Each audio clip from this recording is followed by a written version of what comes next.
always knew I was different. Growing up with learning disabilities and developmental delays. Some argue the impossible was achieved. But was it really? Or was it all simply wishful thinking on my father's part?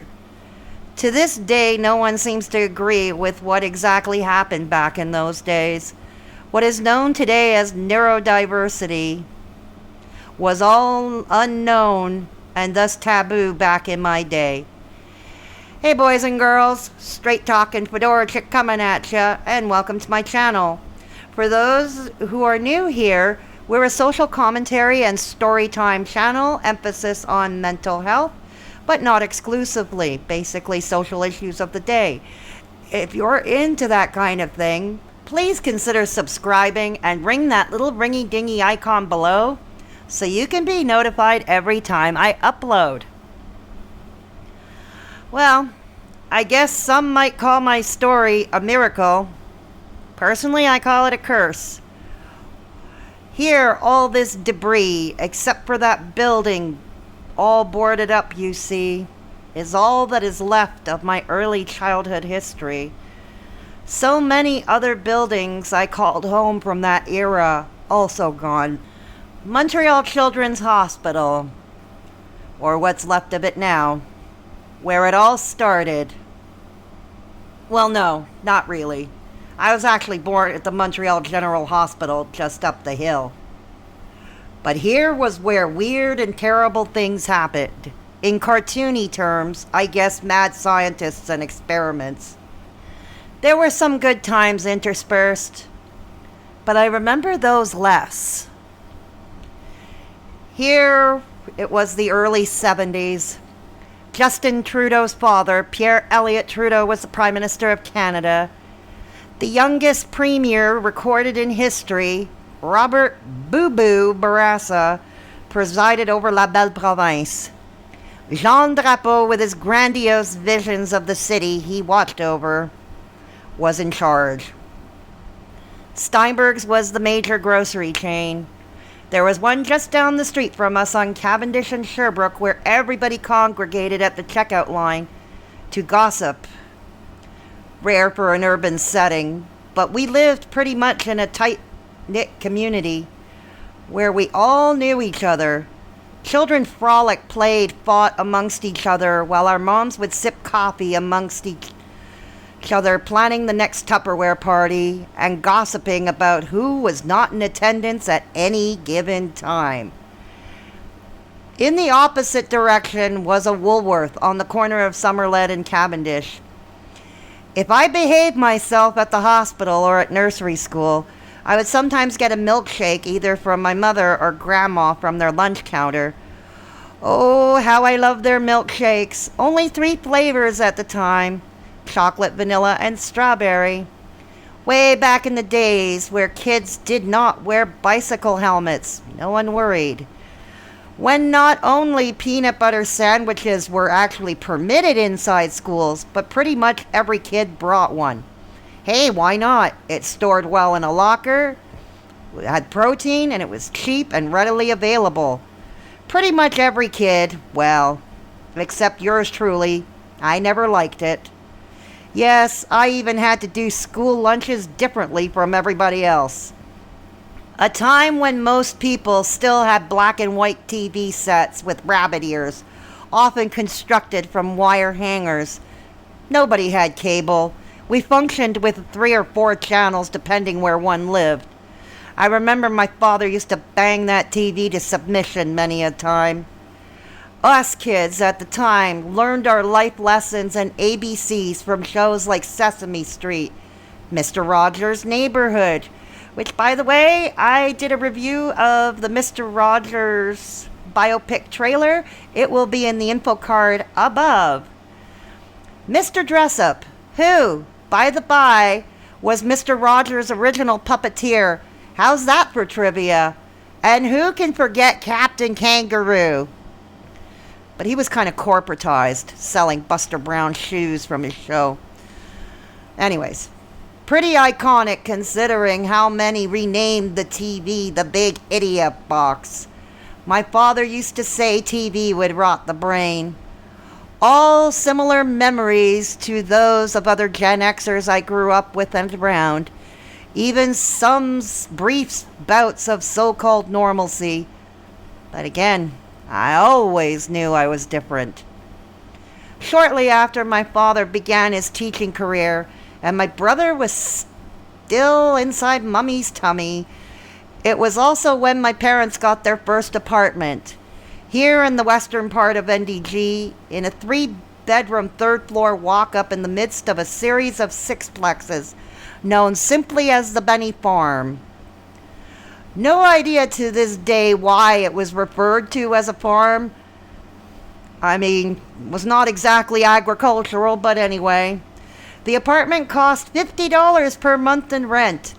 As much as my father hated it, it was the place where we lived the longest out of my whole childhood. We would move around a lot. More on that later. There were a lot of kids on the farm. Out back of the buildings were slides and some round sort of monkey bars, which we all called the satellite because of its shape. Long before even the VCR, let alone the internet, social media, and smartphones, we played outside. Games like British Bulldog, hide and seek, cops and robbers, dodgeball ruled the day. We learned to create our own stories, playing with Legos, dolls, action figures, and Fisher-Price toys, or building blanket forts on our galleries. It's a wonder my generation didn't turn out more writers of any discipline. I remember being left here in this hospital much of the time. Did anybody really know? Probably not. I had a whole team of specialists and other healthcare practitioners working with me and on me. Some were nice, others, not so much. And why? I wondered at the time. Only a few stick out in my mind. A doctor, who I believe was a neurologist, by the name of Dr. Waters, a speech therapist, and an occupational therapist. The latter of whom was particularly nasty and frightening. We'll get to her shortly. People watching me do everything from running around to sleeping to eating, and yes, even going to the washroom. Everything had a time, and when someone like yours truly would cause something to deviate from that, well, let's just say all hell would break loose. Lot of angry people, some even flustered and confused. I heard bits and pieces over the years as to what happened, some differing opinions. I also read my own medical reports. At the hospital, I remember playing with other children in some playroom. I can't remember what was really there except other than a bunch of brightly colored plastic, broken crayons, paper, that sort of thing. No one really knew why. Medication was experimented on me, including Ritalin, but to pretty disastrous effects. In fact, it would be found that I had, and still to this day, have adverse effects to much of what the pharmaceutical industry has to offer. Go figure. They could never get a suitable cocktail. Of course not. How can you correct different? How can you correct a little bit behind? How can some pharmaceutical cocktail accelerate school readiness? Pills to make us conform? Why did any of it need correcting in the first place? Vive la différence? Well, except for the seizures, of course. Nobody wants that. I also had trouble with fine motor skills, so tasks many took for granted, like holding a pencil or tying shoes, or coordinating cutlery to eat, were problematic for me. Try as my parents or my grandma or these hospital people might, they lost patience with me quickly when I didn't progress to their liking. In addition to the trauma I had at home, which I won't really delve into this video as YouTube seems to frown on that type of topic these days, but there was trauma at the hospital. I remember being forced to drink this liquid at times that tasted like weak tang. The shots, enemas, mushy food that smelled nothing like Grandma's cooking. And those were not even the worst of the highlights.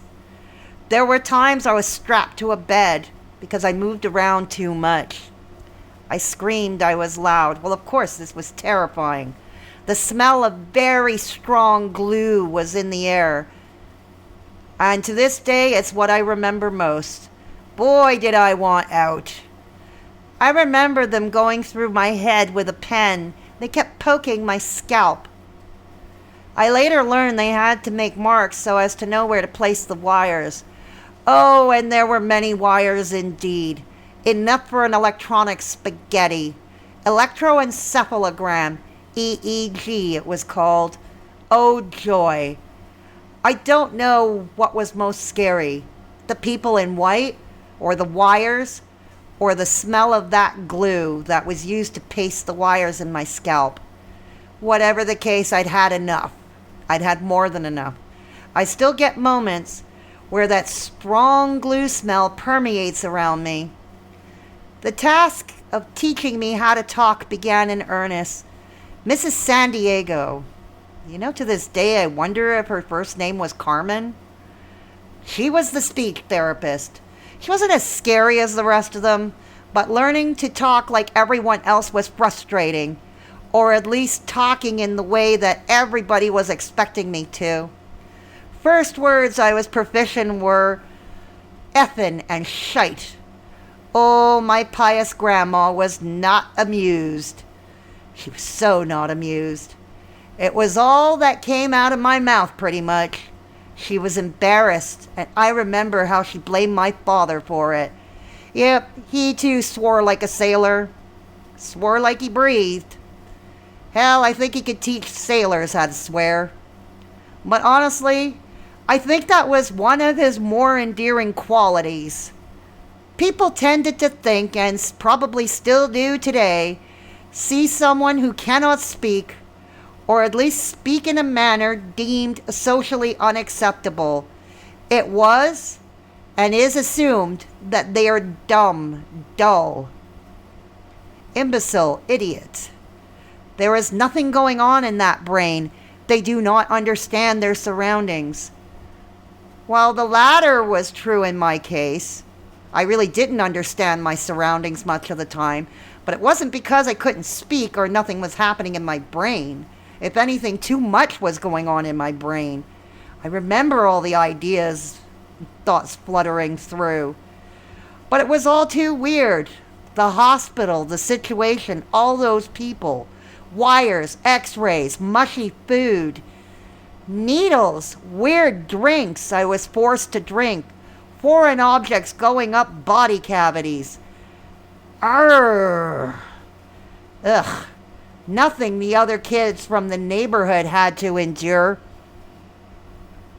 Last but certainly not least, enter one Mrs. Jill Lowe from New Zealand, who walked through life with a thick, long blonde braid and a white lab coat. She had a husky, deep voice. Despite that, I had trouble hearing or understanding her and what she wanted. Perhaps it was the accent. Perhaps she was being unreasonable to me. Perhaps she was unrealistic. Whatever. She was angry with me much of the time, and I had no idea what she wanted. I heard her talk. I heard words coming out of her mouth that meant absolutely nothing to me. She was just some harsh, deep voice looking right through me. I would answer something like, huh, or I would just simply grunt, or something along those lines. There was one day she'd had it with me. She grabbed my upper arms, loudly imitated my grunting, very loud. I thought for that moment I was with my father, who would do that often with me himself. I couldn't perform the task she wanted me to do. I didn't understand why she wanted me to hold crayons or handle other inanimate objects. Is this, after all, how we measure human beings? I do know when I was done with Jill Lowe, I still couldn't tie my shoes, hold a pencil correctly, or maneuver cutlery. I would often eat with my fingers, but to my Dutch father, where the dinner table was more than just about eating, it was a show. I would have my hands smacked often and forcibly handed a fork or a spoon. Even elbows on the table drove him insane. In fact, I had a flash of the times with Jill Lowe or my father letting me have it at the dinner table. When I was at an Asian restaurant with a friend, he was trying to teach me how to eat with chopsticks. Of course, I couldn't maneuver them. If it didn't change and I couldn't adapt, well then, I'm not going to adapt as a middle-aged woman. So, I still ended up having to eat my meal with a fork. My friend, however, did not get angry with me. But I still had flashbacks at that moment nonetheless. My speech did improve with Mrs. San Diego, on the other hand. By the time I was about 4 or 5, I could manage words, short phrases, perhaps not all that clearly, but at least I had some means of communication. Well, I'm going to leave you with that for now, kids. Stay tuned for part 2, the awkwardness of school prep, and a new baby in the home. I should have that uploaded within the next few days. Meanwhile, take care of yourselves and each other. And if you know anyone who is vulnerable in your midst, please take the time to go and check on them.